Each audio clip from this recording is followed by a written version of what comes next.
2 സവാള എടുത്തിട്ട് വേഗം വന്നോളൂ. നമുക്കൊരു അടിപൊളി സാധനം ഉണ്ടാക്കാം.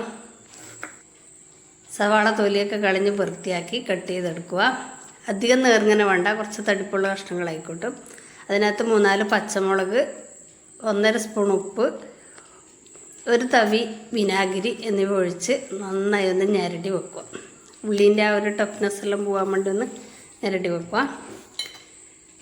പിന്നെ ഒരു ബൗളിൽ 1.5 സ്പൂൺ മുളക് പൊടി, ഒരു 1/4 ടീസ്പൂൺ ഉലുവപ്പൊടി, 1/4 ടീസ്പൂൺ കായപ്പൊടി, കുറച്ച് മഞ്ഞൾപ്പൊടി എന്നിവ എടുത്ത് വെച്ചിട്ടുണ്ട്. അത് നമ്മൾ എണ്ണയിൽ ഇടുമ്പോൾ കരിഞ്ഞു പോകുന്നതായിട്ട് എടുത്ത് വെക്കുന്നതാണ്. പിന്നെ ഒരു പാത്രത്തിൽ നല്ലെണ്ണ ഒഴിച്ചു, കടുകിട്ട് പൊട്ടിച്ചു. കടുക് പൊട്ടി വരുമ്പോൾ ഉണക്കമുളക്, കറിവേപ്പില എന്നിവ ചേർത്തു.